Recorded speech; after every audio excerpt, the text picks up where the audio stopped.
Ya, assalamualaikum warahmatullahi wabarakatuh. Selamat pagi untuk kita semua dan selamat pagi untuk saya sendiri karena ketika video ini dibuat, namun saya belum mandi.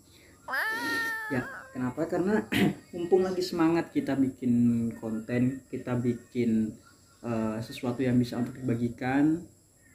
Rencana sih pagi ini kita mau bikin konten tentang konten literasi, ya tentang perbukuan lah. Orang bikin konten dah harus mandi kan. Oke. Pertama-tama hal yang mendorong saya untuk membuat konten seperti ini tentang buku lagi adalah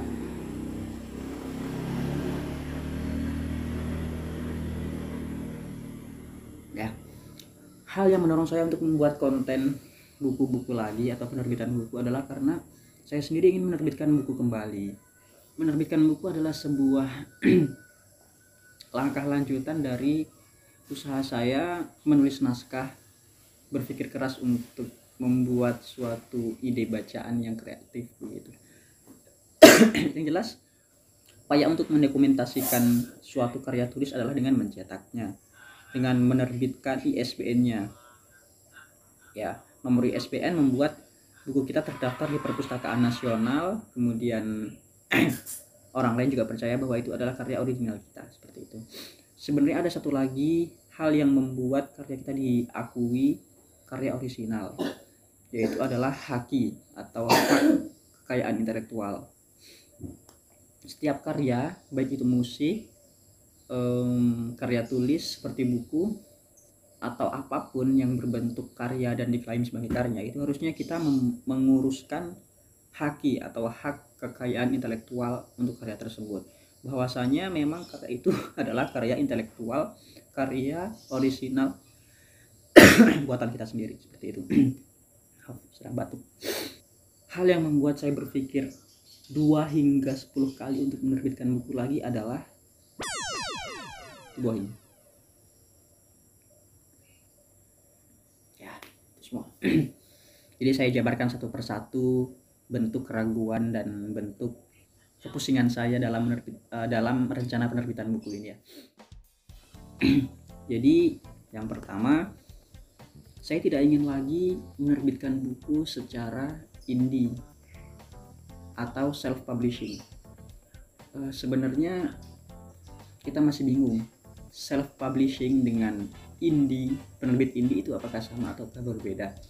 Tapi kalau saya baca-baca di literatur, sebenarnya 2 jenis penerbit itu tidak jauh berbeda. Saya sebut saja saya menerbitkan secara mandiri atau self publishing ya.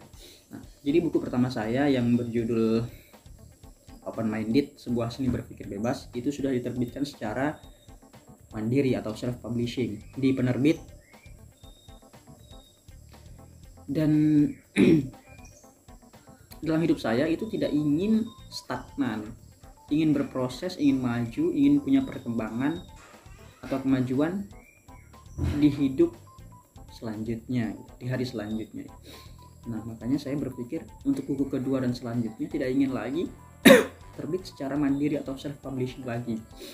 Kalau kita di penerbit mayor kan kita bisa mendapatkan pembaca lebih banyak ya, karena memang penerbit mayor itu sudah dikenal oleh kalangan masyarakat luas, yang pastinya orang-orang yang mengenal penerbit-penerbit tersebut adalah orang yang sering membaca buku dari hasil terbitan penerbit tersebut gitu kan.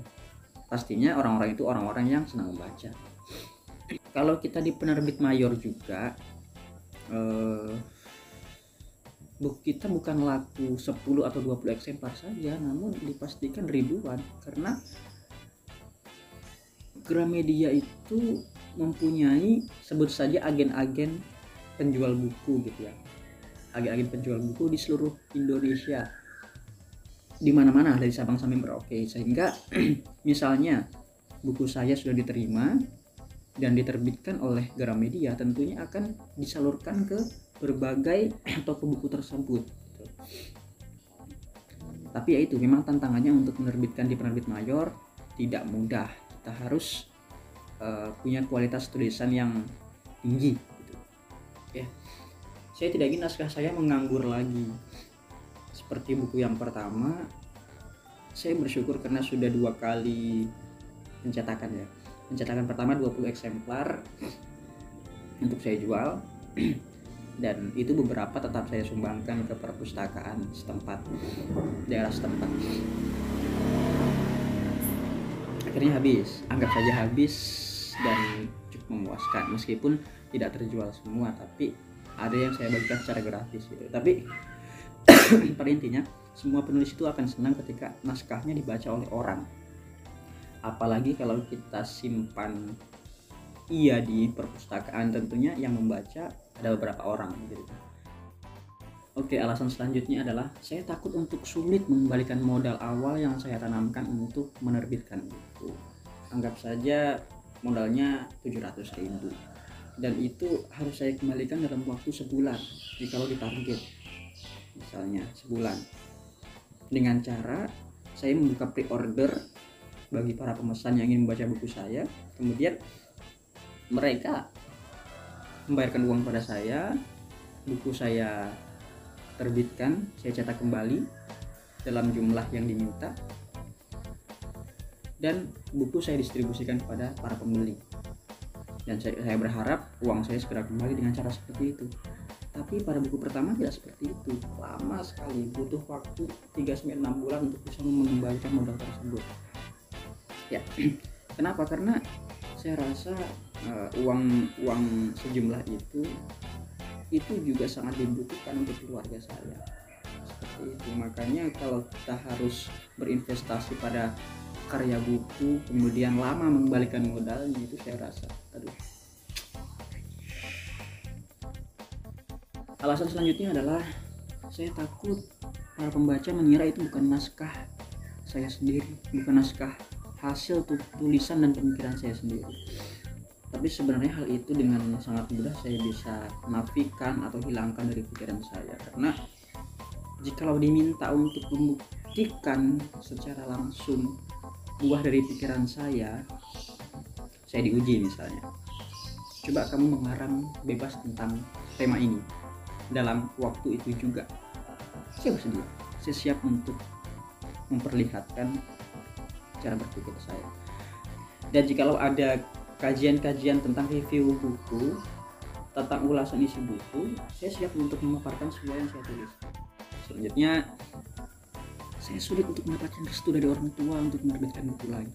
Padahal restu dari orang tua adalah kunci kesuksesan dan kunci segala keberhasilan.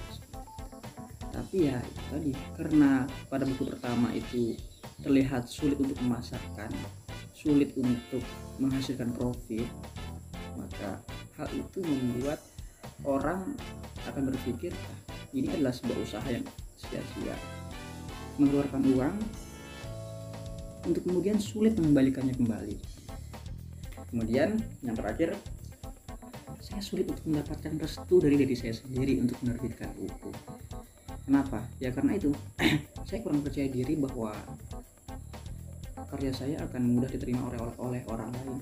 Tapi dengan berbagai pertimbangan, dengan rasa terdesak, dengan rasa keinginan yang besar untuk menerbitkan lagi karya yang kedua kalinya, dan dengan mempertimbangkan bahwasanya saya adalah seorang yang gemar untuk menorehkan hal-hal baru yang saya pikirkan,